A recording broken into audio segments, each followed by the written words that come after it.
Ya, entonces, ahora sí, bienvenidas y bienvenidos a nuestra clase de Sistema Inmune. Recuerden que esta es una clase con enfoque PAES. Por lo tanto, acá les tengo el fragmento del temario, donde sale qué es lo que pide el DEMRE que ustedes sepan sobre el sistema inmune.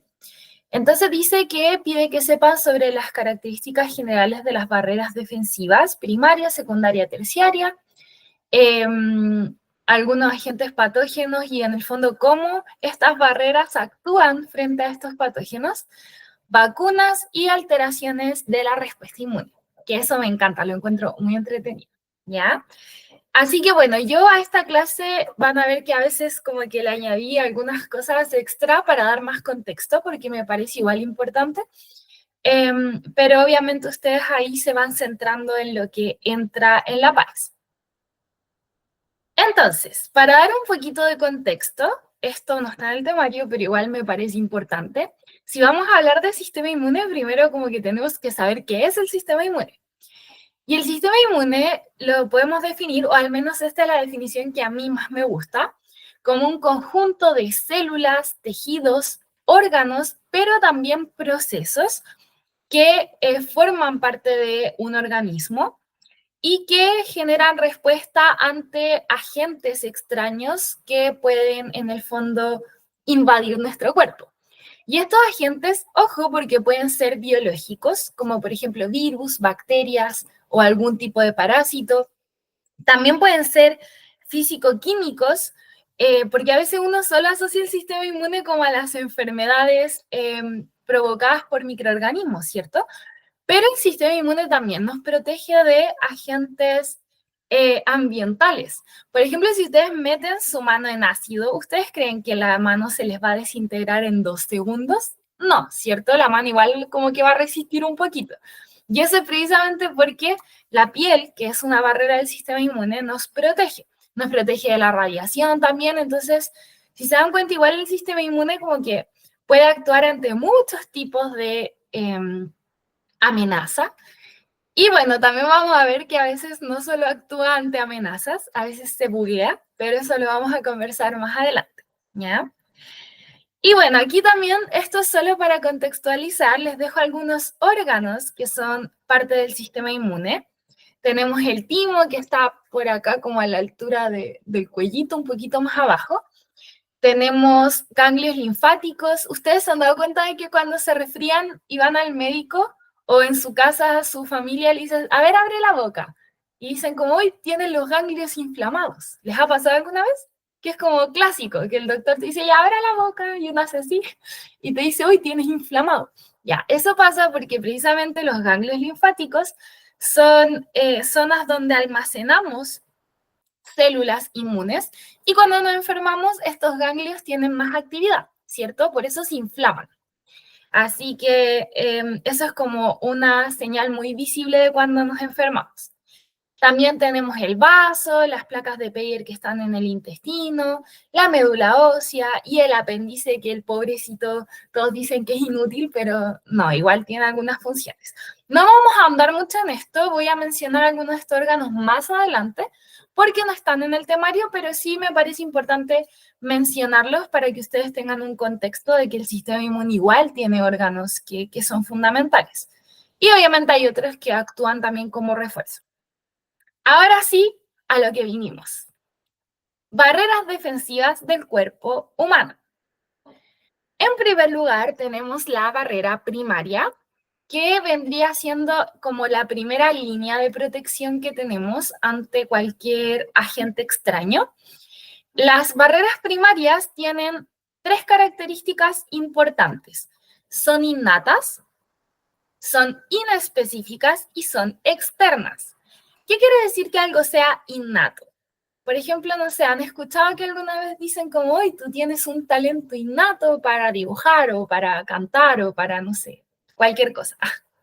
Ya, entonces que algo sea innato hace referencia a que naciste con eso, es como que naciste con el don de cantar o de dibujar. En este caso, nosotros nacemos con nuestras barreras primarias. Ya desde el momento uno de nuestra existencia en este mundo, cuando salimos ahí, tenemos barreras primarias, ¿ya? ¿Qué quiere decir que sean inespecíficas? Esto es un poco extraño al principio, pero cuando veamos las barreras terciarias les va a quedar como mucho más claro el hecho de que sean... ¡Ay! Perdón, me equivoqué.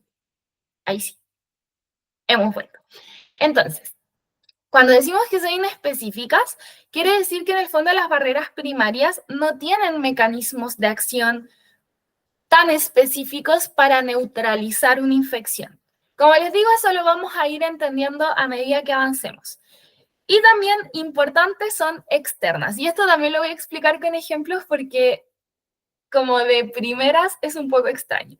Entonces, dentro de las barreras primarias, ojo que acá seguimos hablando de barreras primarias, tenemos las barreras químicas, donde tenemos, por ejemplo, el jugo gástrico del estómago, el sudor y las lágrimas.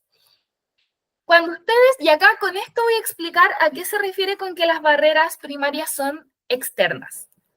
Cuando ustedes se comen no sé, se compran una ensalada de frutas en la calle y supongamos que la persona que preparó esa ensalada de frutas no tenía como muchas medidas de higiene, ustedes al comerse esa ensalada automáticamente se van a enfermar. ¿Qué piensan? No, ¿cierto? A veces puede que sí nos enfermemos, pero hay veces que no. ¿Cuántos aquí se han comprado cosas de dudosa salubridad por ahí y no se han enfermado? Ya, entonces, el estómago tiene ácido, ¿cierto?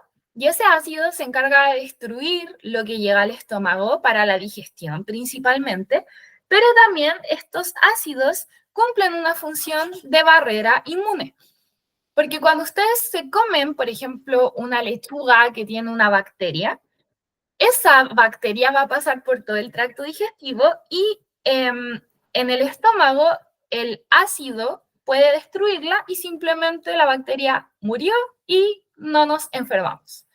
¿Ya? Entonces, ¿a qué nos referimos con que las barreras primarias son externas? A que actúan fuera del tejido. No sé si me explico.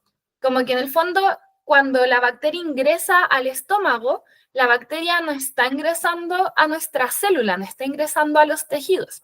A pesar de que está adentro de nuestro cuerpo, no ha invadido el tejido. A eso nos referimos cuando hablamos de interno o externo en este contexto. Interno hace referencia a que el patógeno logró entrar al tejido y externo hace referencia a que no lo logró.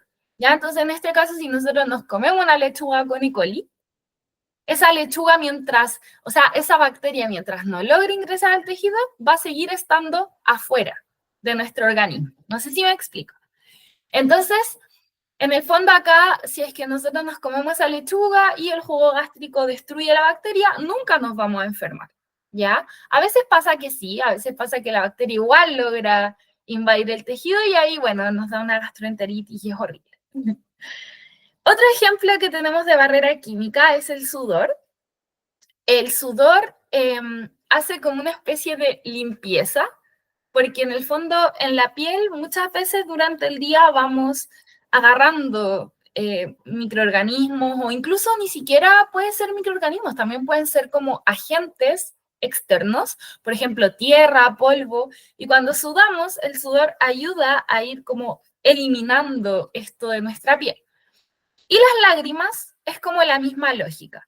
Si ustedes van caminando un día de primavera por la calle y de repente llegan estos vientos fuertes que aparecen de la nada y se le llenan los ojos de tierra, ¿qué va a pasar? Van a empezar a lagrimear, ¿ya? Y eso es un mecanismo de defensa de nuestro cuerpo para evitar que entren cosas indebidas a nuestro organismo. Entonces las lágrimas también son una barrera química que evita que ingresen cosas a nuestro organismo. Y bueno, el sudor y las lágrimas, al igual que la saliva, tienen lisosimas, que son enzimas que tienen la capacidad de destruir las paredes celulares de las bacterias. Entonces, igual estos fluidos también aparte tienen como este componente genial que nos ayuda a prevenir infecciones. ¿Alguna duda hasta acá? ¿Estamos bien?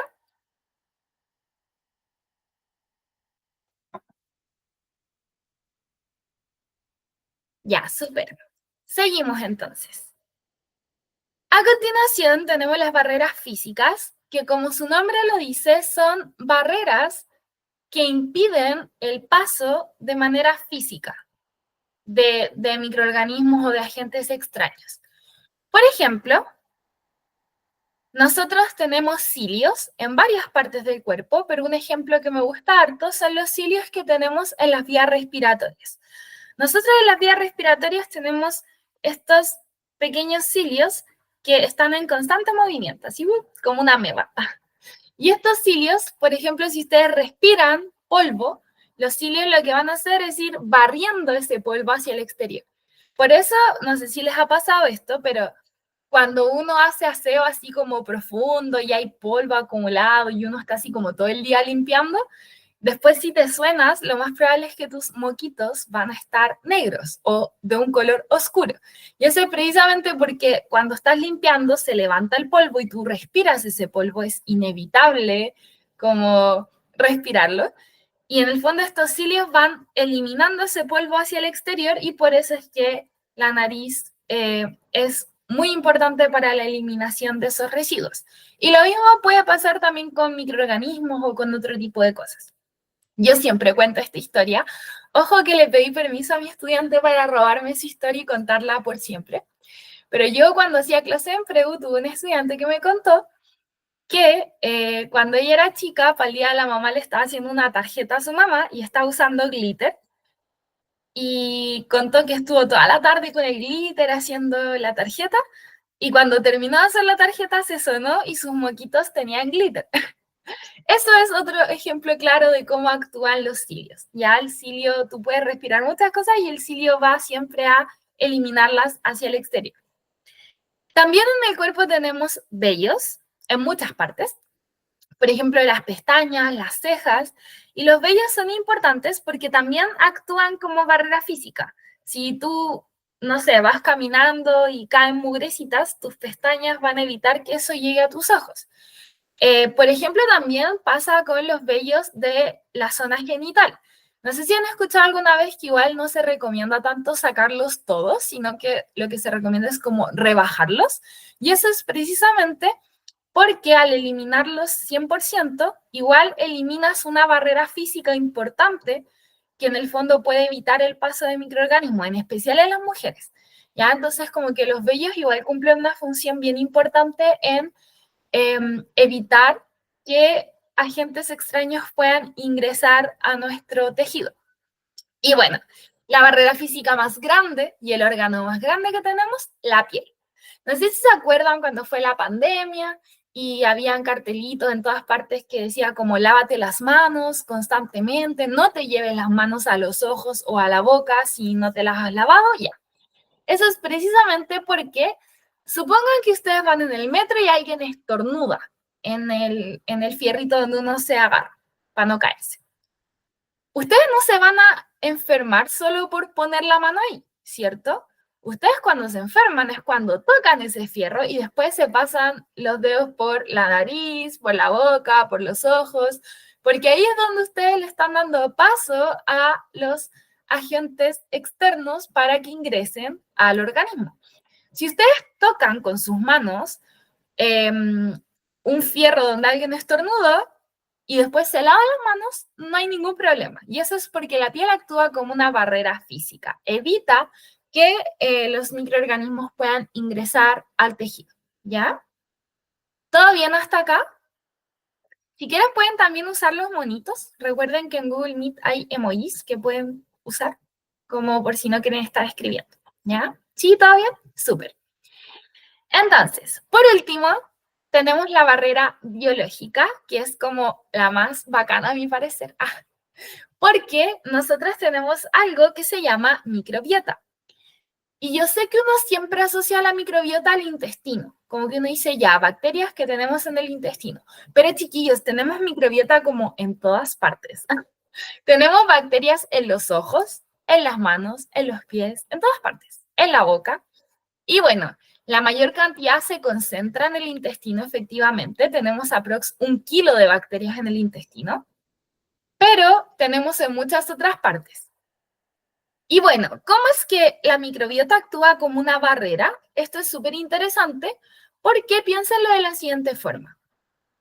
Para todas las bacterias que viven en nuestro cuerpo, bacterias y hongos, porque también tenemos hongos en la microbiota, nosotros somos su hogar, ¿ya? De verdad, es muy tierno. Nosotros somos el hogar de muchas bacterias y hongos que habitan nuestro cuerpo. Si alguien viene un día a la casa de ustedes y les dice como, hola, yo desde hoy día quiero vivir acá, ¿ustedes le van a decir, obvio, pasa? ¿O le van a decir, no, ándate? Obviamente uno va a decir como, oye, esta es mi casa, como nada que ver, ándate. Ya, es la misma lógica. La microbiota es tóxica, es posesiva. Entonces, ella va a proteger lo que es suyo y nosotros somos su hogar, por lo tanto, la microbiota siempre va a querer evitar a toda costa que un microorganismo externo se quiera venir a instalar a su hogar. Ya, por lo tanto, la microbiota va a evitar que otros organismos del exterior se instalen en nuestro cuerpo e invadan nuestros tejidos. Ya, por eso la microbiota es fundamental para nosotros y de hecho las bacterias que están en nuestro intestino no solo actúan como una defensa a nivel del sistema inmune, sino que en nuestro intestino las bacterias de la microbiota también producen ciertas vitaminas. Entonces, al final, como que igual la relación que tenemos con nuestra microbiota es súper importante, ¿ya? Así que valoremos a nuestra microbiota y cuidémosla, ¿ya? Tomen probióticos. Entonces, barrera secundaria. La barrera secundaria es un poco más compleja porque acá ya vamos a entrar como a mecanismos un poco más como sofisticados de defensa. La barrera secundaria es la que va a activarse una vez que el elemento extraño ingresó al tejido. Por lo tanto, esta barrera sigue siendo innata, nosotros también nacemos con estas células, pero es inespecífica. E insisto en que esto les va a quedar claro cuando veamos la barrera terciaria. Ya cuando veamos la terciaria van a entender por qué esta es inespecífica.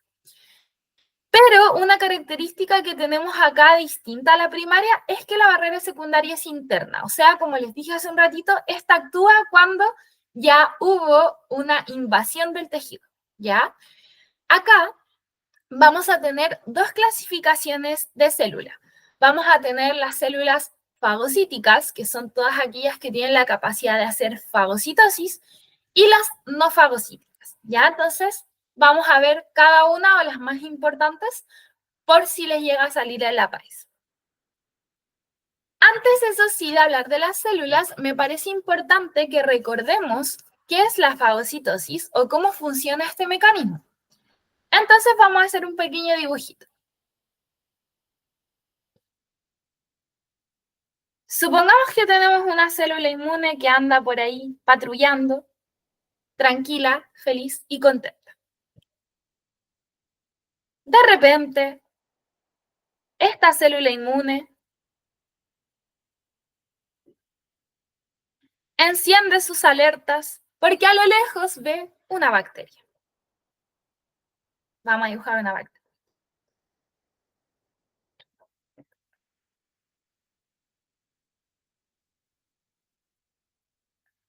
Esta célula inmune va a decir como, esta no debería andar por acá. Y lo que va a hacer es que va a extender su citoplasma y su membrana, como Pac-Man, y va a perseguir a la bacteria.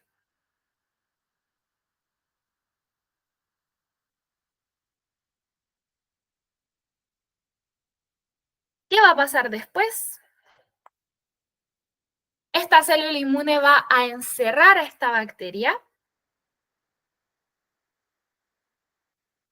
en una vesícula.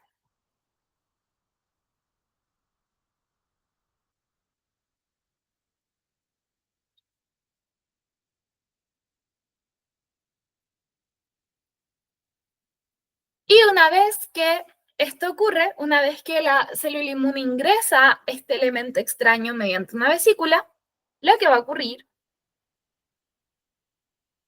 es que esta vesícula se va a fusionar con un lisosoma.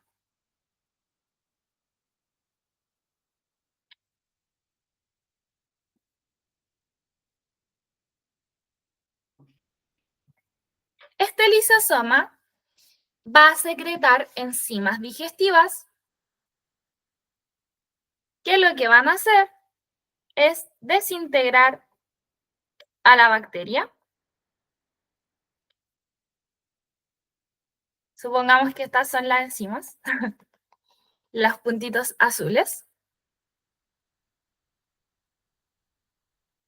Y eventualmente cuando la bacteria ya haya sido destruida, simplemente vamos a eliminar el contenido hacia el exterior. ¿Ya? Entonces, importante que recordemos cómo funciona el proceso de fagocitosis antes de continuar.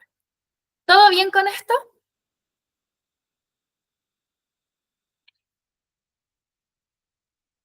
Ok, entonces continuamos. Las células que tienen la capacidad de hacer lo anterior, o sea, fagocitar, son las células fagocíticas. Y acá les voy a enseñar dos ejemplos, pero hay tres células fagocíticas. Están los neutrófilos y los macrófagos. Y aparte también están las células dendríticas, pero esas la verdad es que no aparecen en la PAES, así que para no sobrecargarlos de tanta información, solo les voy a enseñar estas dos. Los neutrófilos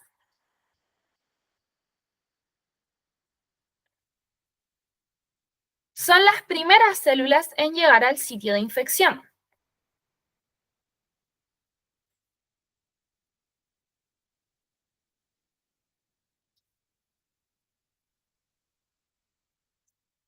Y esto pasa porque los neutrófilos son las más abundantes.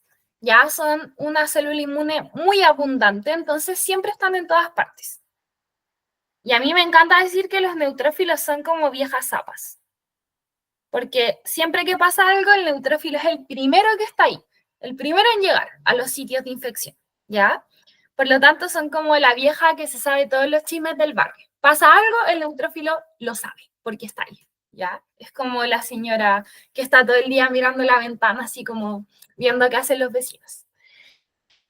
Ahora, los macrófagos no son tan abundantes como los neutrófilos, pero tienen dos características fundamentales. Uno es que son células de gran tamaño. Por lo tanto, pueden ayudar. Oye, eso me quedó como feo. Esperen, lo voy a correr para que se vea bien. Ni siquiera hice la S. Qué indecente. Ya, entonces, como son células de gran tamaño, ayudan a neutralizar agentes extraños de mayores tamaños. Ya, si tenemos algo que es muy grande, el macrófago no tiene problema porque es una célula grande.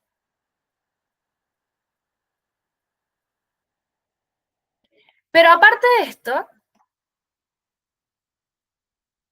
el macrófago tiene una característica muy importante. Y es que son células presentadoras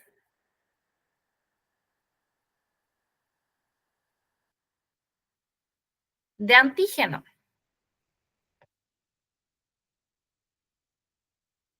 Voy a explicar qué es esto en la siguiente diapo, ¿ya? Pero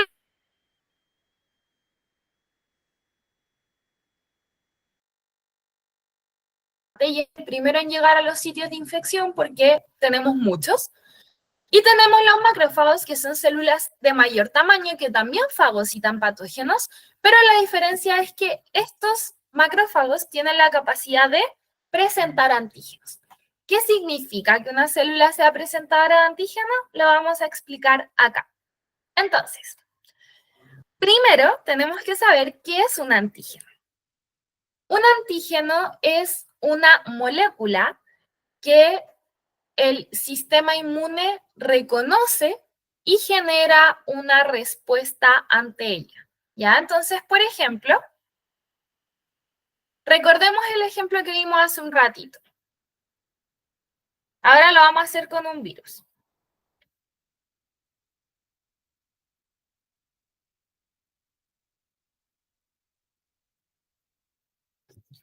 Supongamos que nuestra célula fagocítica, que en este caso va a ser el macrófago, agarra al virus, lo fagocita.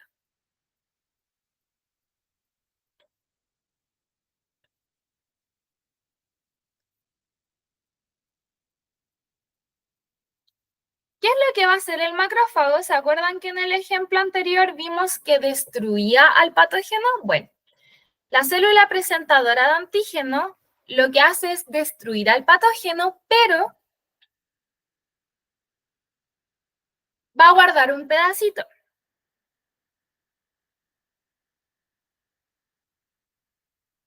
Y ese pedacito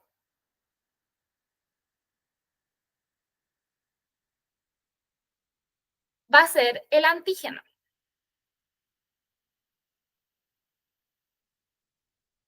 Por lo tanto, ¿qué quiere decir que una célula sea presentadora de antígeno?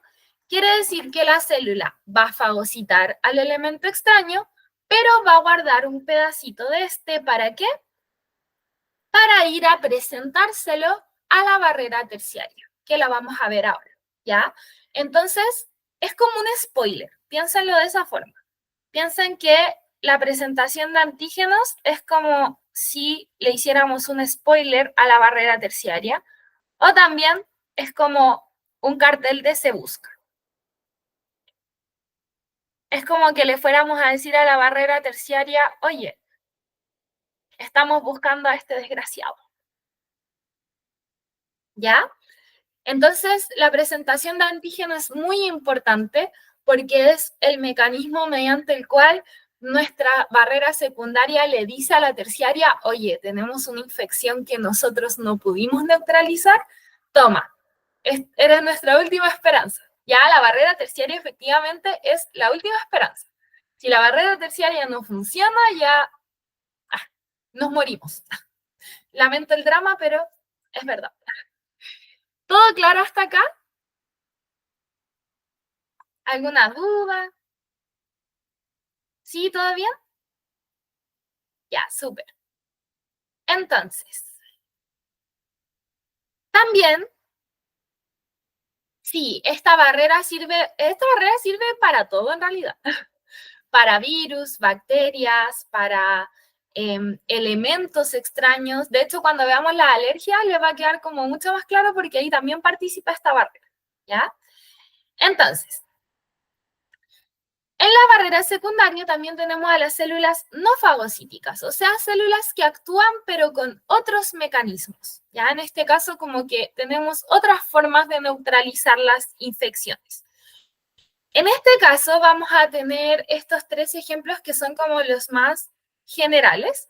Tenemos a los mastocitos, que los mastocitos los voy a retomar más rato porque lo vamos a ver en las alergias, pero los mastocitos principalmente participan en respuestas inflamatorias. Cuando a ustedes se les inflama algo, es porque el mastocito actuó.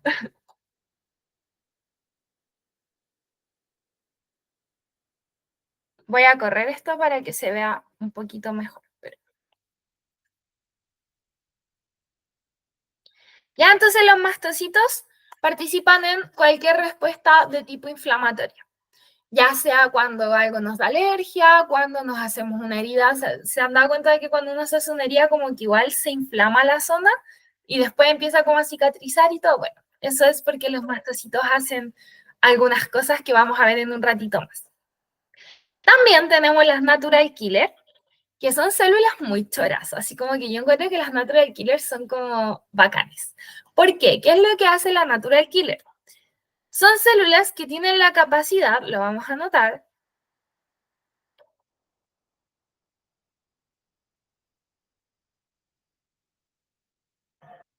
tienen la capacidad de perforar la membrana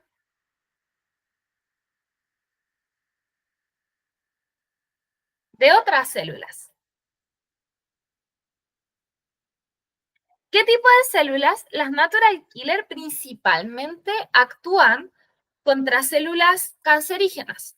Por ejemplo, si en nuestro cuerpo por alguna razón falla el ciclo celular, la natural killer detecta que hay una célula cancerígena y va y básicamente es como que la apuñala. Es como, oye, tú, ah, la tajea así, pa, pa, pa. Y ustedes saben que si una célula perfora su membrana, esa célula se muere, ¿ya? Entonces la natural killer lo que hace es que libera una enzima que se llama perforina, y esa enzima perfora la membrana de la célula tumoral y la destruye, ¿ya? Entonces los natural killer son súper importantes en la defensa contra posibles células cancerígenas.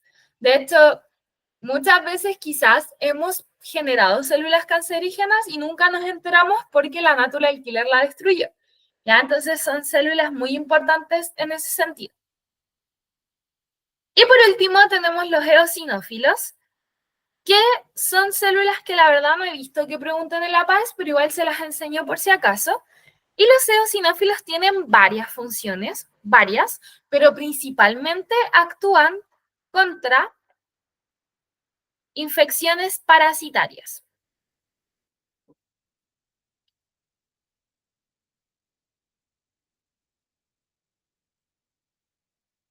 Ya, entonces cuando tenemos alguna infección por parásito, el eosinófilo tiende a ser el protagonista, aunque también los eosinófilos participan en las alergias y en algunas respuestas inflamatorias, pero como les digo, nunca he visto que los pregunten en la PAES, así que en realidad se los enseño como para que lo conozcan y en caso de se sientan con más confianza de que ustedes ya saben lo que es un eosinófilo. Eso, ¿alguna duda con las células no fagocíticas?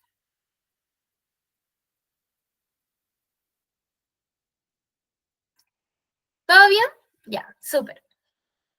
Entonces, ahora vamos a pasar a la barrera terciaria, que esta ya es como la última opción, gente. Aquí es como que si la infección ya no pudo ser evitada por las otras barreras, esta es la última opción que tenemos.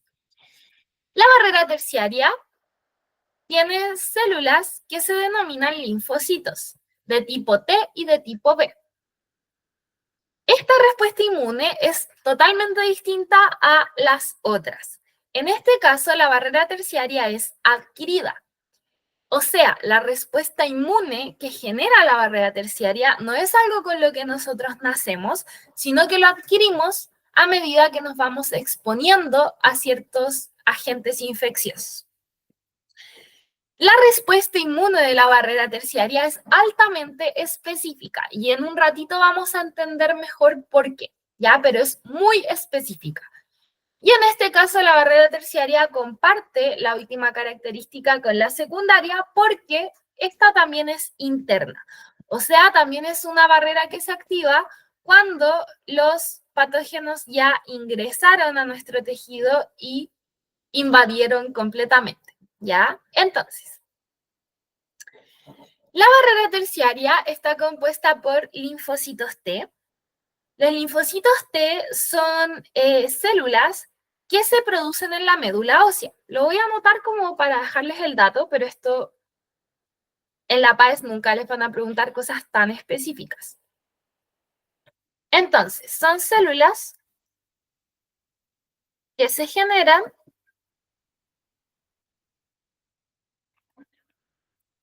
en la médula ósea, pero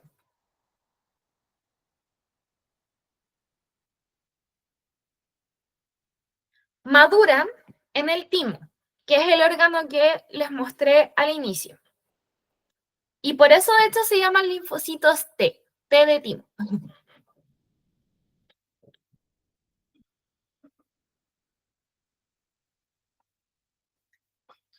Los linfocitos T son súper importantes porque, bueno, tenemos dos tipos, principalmente.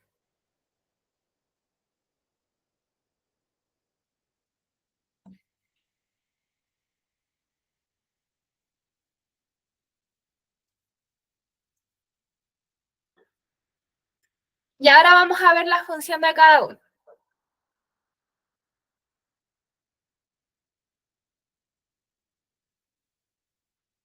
Y algo súper importante de los linfocitos es que tienen la capacidad de generar memoria, que también lo vamos a explicar en un ratito más, ¿ya? Entonces, vamos con el linfocito T helper, o también su nombre como en código es CD4+. Los linfocitos T helper son células colaboradoras.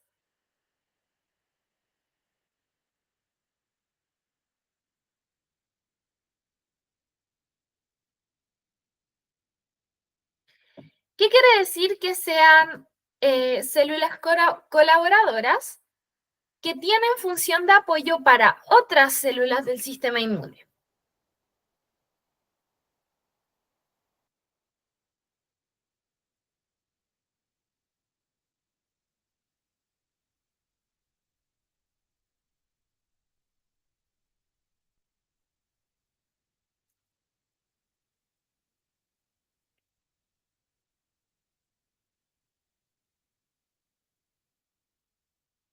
¿Qué más les puedo decir de los linfocitos T helper? Creo que esas son como las dos características más importantes. Entonces, para que les quede clara su función, ¿se acuerdan de la presentación de antígenos? Ya. Generalmente, las células presentadoras de antígeno le presentan los antígenos a esta célula, a los linfocitos T helper. Piensen que el linfocito T helper es como una especie de mensajero del sistema inmune, ¿ya? El linfocito T helper recibe esta información de que tenemos una infección, recibe el antígeno y el linfocito T helper es el que va donde el linfocito B, que lo vamos a ver en un ratito más, y se genera una respuesta inmune específica, ¿ya? Entonces, la función de los linfocitos T helper es fundamental para nuestro sistema inmune porque el linfocito T helper es como el mensajero. Si no tenemos el mensajero, tenemos problemas. Y de hecho, hay una infección muy famosa que es el VIH, que puede provocar el SIDA, que es el síndrome de la inmunodeficiencia humana, o bueno, en realidad es el síndrome de la inmunodeficiencia adquirida. Y el SIDA es una enfermedad en la cual los linfocitos T helper son destruidos por el VIH. Y por eso es que nos quedamos como desprotegidos, porque el linfocito T helper al final es el que va a permitir que se active una respuesta inmune específica, ¿ya? Así que es muy importante la función del linfocito T helper. Por otra parte, tenemos al linfocito T citotóxico. El linfocito T citotóxico es muy parecido a una natural killer. Esta célula actúa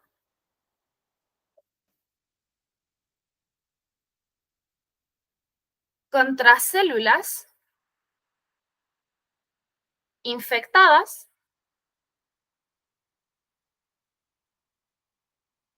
o células cancerígenas. ¿Qué escribí? A veces me bugueo escribiendo, perdónenme.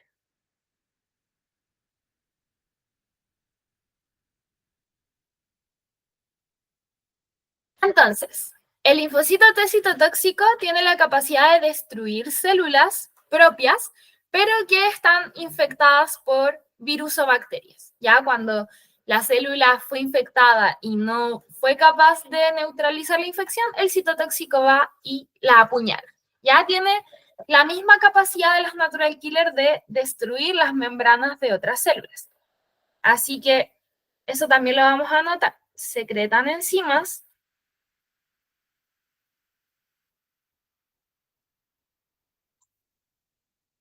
que perforan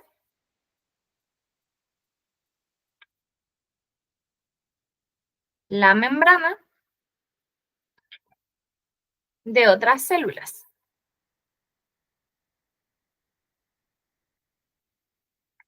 Y bueno, yo acá me encanta este meme, lo encuentro maravilloso. A mí me da mucha risa los linfocitos citotóxicos, porque es como que, no sé, tenemos un virus que infectó una célula y el linfocito T helper dice como, ayuda, ayuda, tenemos un problema aquí, tenemos un rehén.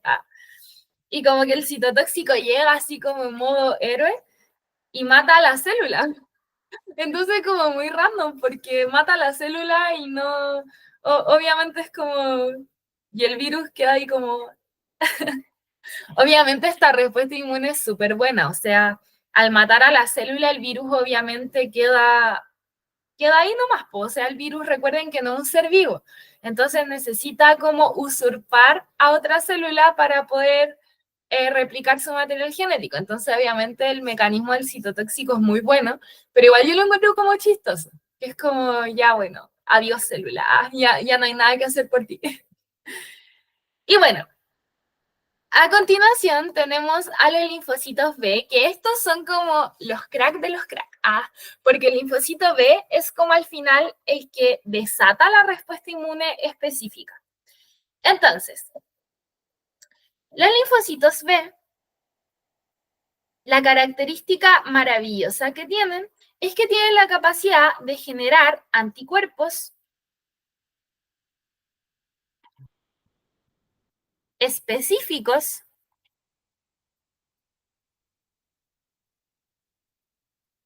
para un antígeno.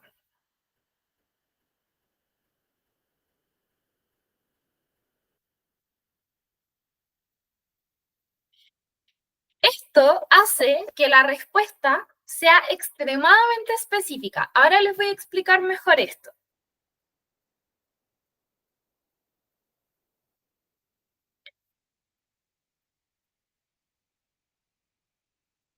Entonces, algo importante es que los linfocitos B también pueden generar memoria.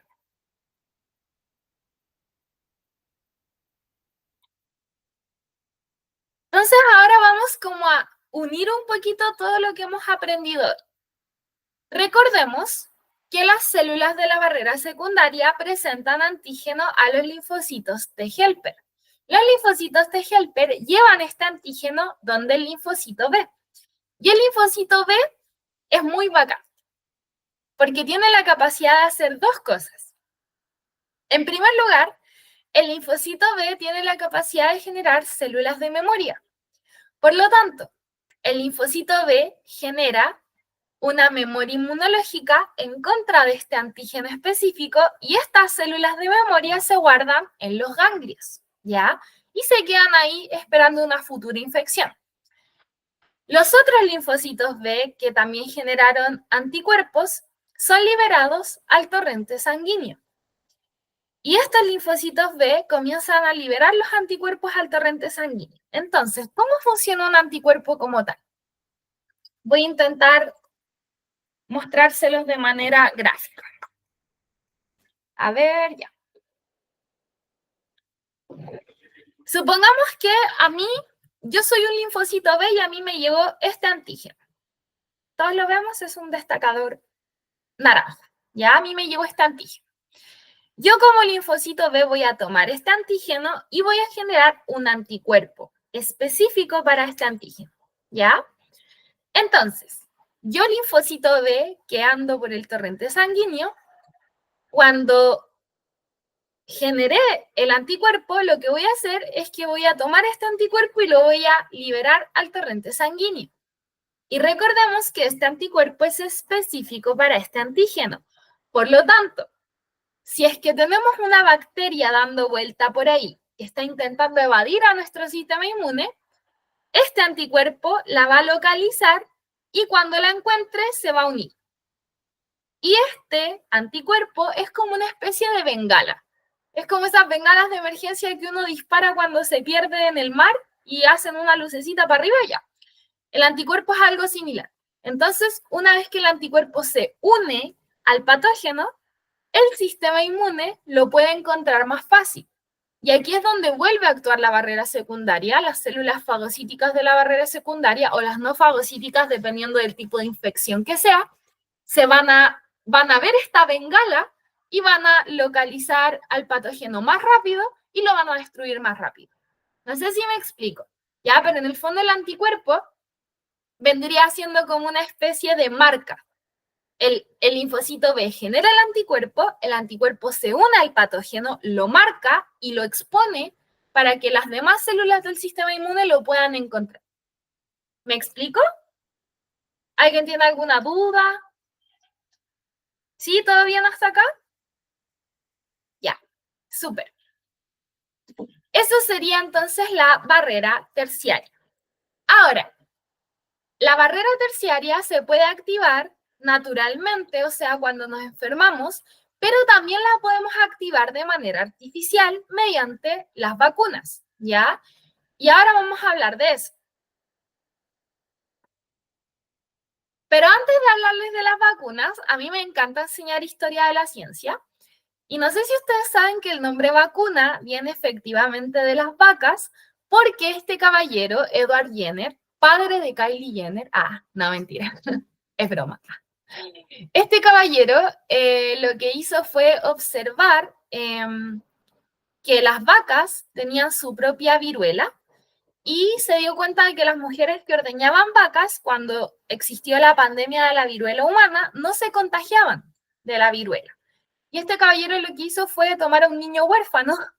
Esto es demasiado turbio, la verdad, pero lo hizo. Tomó un niño que vio por ahí en el campo solo y lo infectó con viruela de vaca. El niño se enfermó y después el caballero infectó al niño con la viruela humana y el niño no se enfermó. Y ahí él descubrió las vacunas.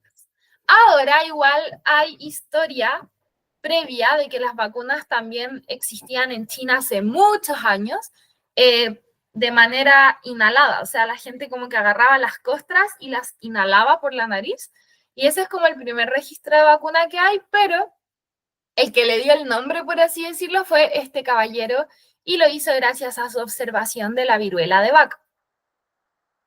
El antígeno vendría siendo cualquier elemento presente en un patógeno o en alguna, viene siendo como una molécula. El antígeno es una molécula que el sistema inmune puede reconocer y generar una respuesta inmune ante este. ¿Ya? Eso sería un antígeno en palabras relativamente sencillas. Entonces, ¿qué es una vacuna? A mí me gusta mucho esta definición porque la vacuna es un preparado profiláctico farmacológico que tiene el objetivo de la prevención de enfermedades infecciosas, ¿ya?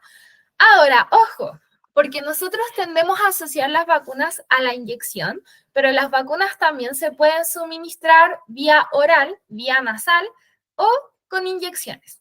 La inyección es como la más común y es como la que todos conocemos, pero también existen vacunas que se pueden aspirar por la nariz o que se pueden como tragar, pero eso suele ser menos común. Hay muchos tipos de vacunas. Ay, ya, ahora sí se ve bien. Hay muchos tipos de vacunas. Hay vacunas para virus y para bacterias. Eso también es como algo que muchas veces tendemos como a tener como idea marcada de que las vacunas son solo para virus, pero no. También hay vacunas para bacterias. Por ejemplo, la vacuna contra el tétanos. El tétanos es una infección bacteriana. Y bueno, las vacunas hay distintos tipos dependiendo de la composición que tengan. Están las de patógenos atenuados, las de patógenos inactivos, las de material genético. De hecho, las del COVID eran de material genético. Y las sintéticas. No vamos a ahondar como mucho en esto porque en la PAES no lo preguntan. En la PAES lo que les importa es más que ustedes asocien el mecanismo de la vacuna en relación a la barrera terciaria. Entonces, cuando ustedes se vacunan, ustedes lo que le están entregando a su cuerpo es un antígeno, ¿ya? En las vacunas lo que viene es un antígeno. Y en el fondo, lo que hacemos al vacunarnos es entregarle a nuestro cuerpo el antígeno, pero sin tener que pasar por la enfermedad. Por eso es que se dice mucho que las vacunas salvan vidas, porque al final tú con la vacuna le das a tu cuerpo la capacidad de activar la barrera terciaria, pero sin pasar por la enfermedad que en algunos casos te puede matar. Por ejemplo, el COVID, hay mucha gente que murió de COVID. Entonces, cuando tú te vacunas, le entregas a tu cuerpo el antígeno, pero sin tener que pasar por todo el proceso de enfermarte y el riesgo de muerte que eso puede implicar. ¿Ya? Entonces, básicamente las vacunas activan nuestra barrera terciaria sin pasar por la enfermedad. Creo que eso es como algo muy importante que pueden dejar como una notita en sus apuntes si es que están tomando apuntes. Ahora, ¿por qué también se dice que las vacunas son socialmente tan importantes? Es porque las vacunas generan algo que se llama inmunidad de rebaño. ¿ya? Que es la inmunidad que se alcanza cuando un grupo mayor al 70% de una población se vacuna. ¿En qué consiste la inmunidad de rebaño? Consiste en que si yo me vacuno y tú te vacunas, si todos nos vacunamos, podemos hacer una especie de rebaño y proteger de la infección a personas que no se pueden vacunar. Por ejemplo, no sé si ustedes saben que las personas que tienen trasplantes no se pueden vacunar. O hay personas que tienen alergias y no se pueden vacunar. Entonces, al vacunarnos el resto, protegemos a esas personas, ¿ya? Entonces, como que al final la vacunación sí o sí la tenemos que ver como un beneficio tanto individual como colectivo. Y bueno, también el hecho de no vacunarnos es un perjuicio tanto individual como colectivo. De hecho, no sé si ustedes vieron, hace un par de años que empezó a salir en las noticias que en Estados Unidos comenzó a hacerse tan masivo el movimiento antivacunas que volvió a aparecer la viruela y el sarampión, que son enfermedades que ya no veíamos hace años, pero gracias a los movimientos antivacunas son enfermedades que volvieron a surgir. Entonces, por eso es que tenemos que tener como súper en mente que la vacunación es un beneficio tanto individual como social, ¿ya?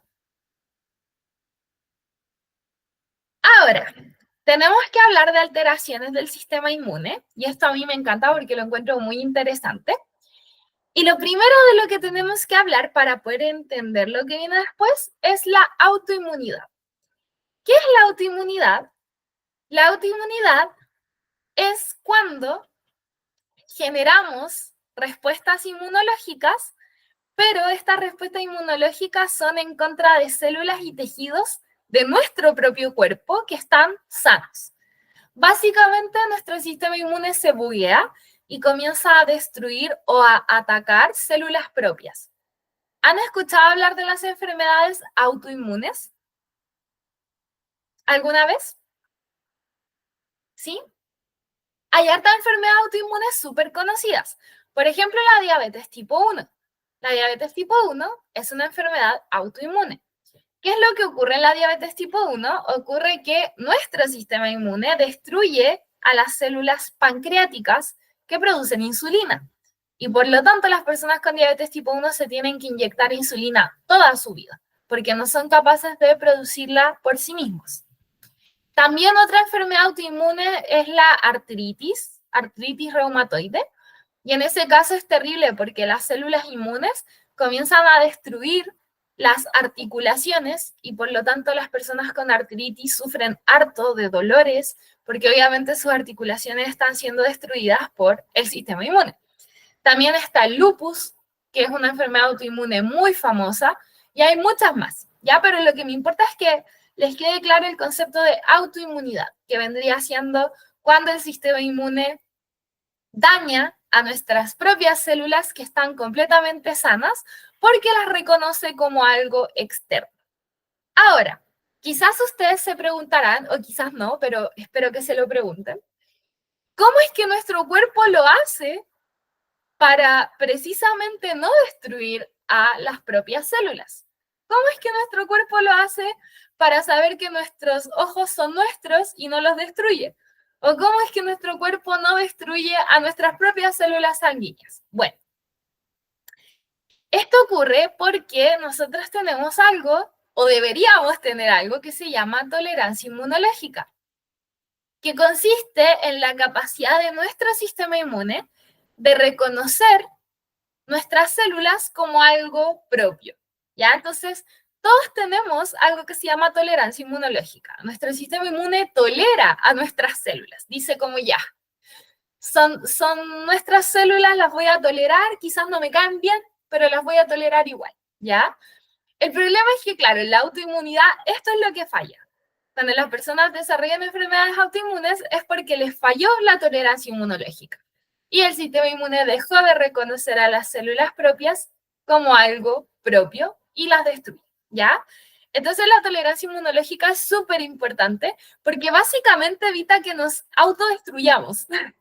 Como que en el fondo evita que nuestro sistema inmune nos autodestruya. Ahora, acá en la tolerancia inmunológica, de hecho voy a volver un poquito porque ¿cómo es que nuestras células del sistema inmune reconocen a nuestras otras células? Lo hacen gracias a los complejos mayores de histocompatibilidad. Esto no creo que se los pregunte de la PAES, pero se los cuento para que sepan un poquito más cómo funciona. Todas nuestras células tienen complejos mayores de histocompatibilidad, que son básicamente moléculas que se expresan en las membranas celulares y que son como una huellita digital. Cada uno de nosotros tiene como su propio complejo mayor de histocompatibilidad. Por lo tanto, nuestras células del sistema inmune reconocen esos complejos y dicen, ah, ya, estas células son nuestras. El problema es que a veces los humanos nos enfermamos, a veces tenemos problemas y necesitamos trasplantes. Y en este caso es súper complejo porque no sé si han escuchado alguna vez que para que te pongan un trasplante tienes que ser compatible. Y de hecho esto es como un drama muy común en las teleseries, así como, oh, José Pablo, estoy muriendo, necesito un trasplante de riñón. Y José Pablo le dice, Ana Lucía, yo te amo y te voy a dar mi riñón y si pudiera te daría 20 riñones. Y José Pablo va donde el médico y le dice, yo quiero darle mi riñón a esta mujer porque la amo. Y el médico le dice así como, pucha, José Pablo, lo siento, pero no eres compatible. Y José Pablo dice, no, no puede ser. Ya. Eso pasa porque cuando uno va a hacer un trasplante, lo que tenemos que hacer primero, porque gente no es llegar y chantarle un órgano a alguien. Ojalá fuera tan sencillo, pero no, no funciona así. La cosa es mucho más compleja. Cuando vamos a hacer un trasplante, lo que hay que hacer es una prueba de histocompatibilidad. Lo que se hace es estudiar estos complejos de los que les hablé recién en ambas personas. Se ve el complejo de histocompatibilidad de la persona que necesita el trasplante y el de la persona que quiere donar el órgano. Si estos complejos son lo suficientemente similares, hay como un porcentaje, no sé cuál es, pero hay como un porcentaje que es aceptable, entonces podemos hacer el trasplante. Pero si los complejos no son similares, no hay forma de que hagamos ese trasplante, porque si yo le chanto un órgano a alguien que tiene un complejo de histocompatibilidad distinto, ¿qué es lo que va a pasar? El sistema inmune va a atacar al órgano y lo va a destruir. Y la persona incluso se puede morir. Entonces es como bien complicado el tema. ¿Ya? Entonces, el rechazo a los trasplantes puede ocurrir cuando los complejos de histocompatibilidad no son compatibles y el cuerpo reconoce el órgano como algo extraño, como algo ajeno y por lo tanto desata una respuesta inmune en su contra. Esto también pasa por la sangre, o sea, con la sangre, perdón. Cuando ustedes reciben, si ustedes algún día reciben una transfusión de sangre, ustedes no pueden recibir sangre de cualquier persona, a menos que sean el grupo que es receptor universal, pero en general no es llegar y darle sangre a otra persona, tú tienes que fijarte de que tengas el mismo grupo sanguíneo, hay que tener en cuenta el RH si es positivo o es negativo, porque con la sangre pasa exactamente lo mismo. Piensen que la sangre igual es un trasplante, porque la sangre es un tejido, ¿ya? Entonces, si es que tú llegas y le pones sangre a una persona, no sé, del grupo A, le pones sangre de alguien del grupo B, esa persona se va a morir, ¿ya? Porque obviamente el sistema inmune va a reconocer esa sangre como algo ajeno y nos metemos en un cacho bien grande, ¿ya? Entonces, es súper importante cuando se hace un trasplante, ya sea de tejido o de órgano, estudiar muy bien la compatibilidad para que no se desate una respuesta inmune ante el órgano o tejido que recibiste. Hasta acá, ¿todo bien? ¿Alguien tiene alguna consulta? Yo sé que he dicho muchas cosas, pero es que este contenido es harto contenido, así que espero que después puedan como volver a estudiar esto. Voy a subir el video a YouTube y ahí pueden volver a ver la clase en caso de que hayan cosas que como que aún no les queden 100% claras, ¿ya? Y bueno, cualquier cosa también siempre me pueden preguntar. Ahora, otra alteración del sistema inmune es la maldita alergia que al menos a mí ya me empezó. Yo nunca fui alérgica a la primavera y hace como 2 años después de la pandemia me empezó a dar alergia a la primavera, el polen. Y ahora les juro que hay días que me quiero morir. Entonces, ¿qué es la alergia como tal? La alergia es una reacción exagerada que nuestro sistema inmune tiene ante un alérgeno. ¿Qué es el alérgeno? El alérgeno puede ser cualquier cosa. Hay gente que es alérgica al agua. Hay gente que es alérgica al sol. Entonces, de verdad que el alérgeno puede ser desde el polvo, el pelo de un gato, hasta el agua. ¿Ya? Entonces, como que es muy amplio. Entonces, acá es donde actúan los mastocitos, que es la célula que vimos en la barrera secundaria. Y les voy a explicar un poquito cómo es que funciona esto.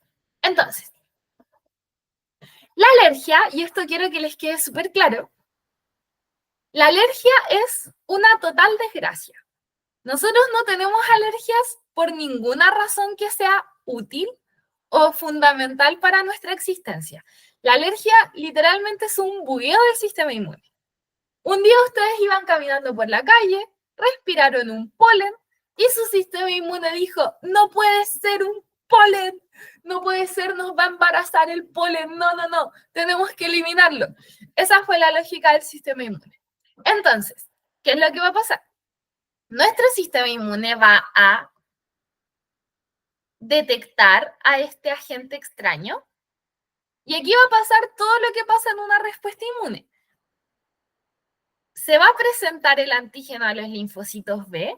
Los linfocitos van a producir un anticuerpo y este anticuerpo del polen en este caso se va a expresar en los mastocitos. Esto es un mastocito.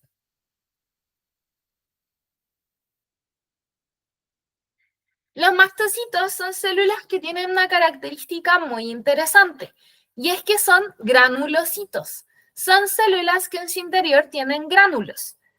En este caso, el mastocito en su interior tiene algo que se llama histamina. Entonces, cuando nosotros volvemos a tener contacto con el alérgeno, que en el caso del ejemplo es el polen, lo que va a ocurrir es que ahora este alérgeno se va a unir a su anticuerpo. Y cuando el alérgeno se une al anticuerpo, ¿qué es lo que hace el mastocito? Libera histamina. Y la histamina, ¿qué es lo que hace? Genera todos los síntomas horribles de la alergia que conocemos. La histamina desata una respuesta inflamatoria, se dilatan los vasos sanguíneos, por eso mismo es que nos inflamamos a veces cuando tenemos alergia, nos pica la nariz, nos pican los ojos, nos ponemos rojos. Eso es porque la histamina genera una vasodilatación. Los vasos sanguíneos se dilatan para que más sangre pueda fluir por ese tejido y desatar una respuesta inflamatoria. Ahora, aquí vamos a tener un tema. Y es que, ¿ustedes alguna vez han escuchado hablar de los shock anafilácticos? ¿Les suena? Es, es horrible el shock anafiláctico y ahora les voy a explicar por qué pasa. El shock anafiláctico se da cuando la respuesta inmune es muy exagerada, en el caso de la alergia. Entonces, ¿se acuerdan que les dije que el mastocito libera histamina y la histamina genera una vasodilatación? Ya. Cuando ocurre un shock anafiláctico es porque el mastocito libera histamina de golpe, en exceso, la libera toda. Por lo tanto, si se libera un exceso de histamina, se va a provocar una vasodilatación agresiva. Los vasos sanguíneos se van a dilatar de manera agresiva y eso va a desencadenar una respuesta inflamatoria agresiva. Por lo tanto, cuando las personas tienen un shock anafiláctico, no sé si ustedes han visto que no pueden respirar, se empiezan a ahogar. Eso pasa porque los vasos sanguíneos de las vías respiratorias se dilatan, se inflaman y por lo tanto la persona tiene tan inflamada la vía respiratoria que no puede respirar. Y en ese caso es de verdad de vida o muerte. Cuando una persona tiene un shock anafiláctico tiene que recibir una inyección de adrenalina para poder despejar las vías respiratorias porque si no se ahoga y se muere. Ya, entonces los shock anafilácticos son muy peligrosos. Hay gente que tiene alergias severas a alimentos o a ciertas cosas y tienen que tener como mucho cuidado porque el más mínimo contacto con el alérgeno les puede desatar un choque anafiláctico que puede ser muerte, ¿ya? Entonces como que igual hay que tener harto ojo con eso. Y eso vendría siendo la respuesta inflamatoria de la alergia. ¿Alguna duda? ¿Me expliqué bien? ¿Cómo vamos? ¿Sí, todo bien? ¿Nadie tiene preguntas? Que no les dé vergüenza preguntar. Ustedes saben, quienes han estado en clases conmigo antes saben que a mí no me molesta que me pregunten cositas. Ya. Si no me equivoco, creo que sí, esto era todo. Si se dan cuenta, abordamos como cada puntito del temario y aparte yo le puse un poco más de color porque me gusta enseñarles siempre un poquito más para darles más contexto. Así que les agradezco mucho su participación. Gracias por su buena onda. Espero de todo corazón que les haya gustado la clase, que hayan aprendido y cualquier cosa que necesiten me avisan. Yo creo que la grabación de esta clase va a estar disponible el lunes porque igual se demora harto en procesar y después que subirla y todo. Yo creo que el lunes o martes va a estar la clase subida para que la puedan ver de nuevo, ¿ya? Así que espero que les haya gustado, que hayan aprendido harto. Y pronto se vienen los intensivos. Ahí también voy a sortear cupitos gratis. Así que ahí para que estén atentos porque ahí voy a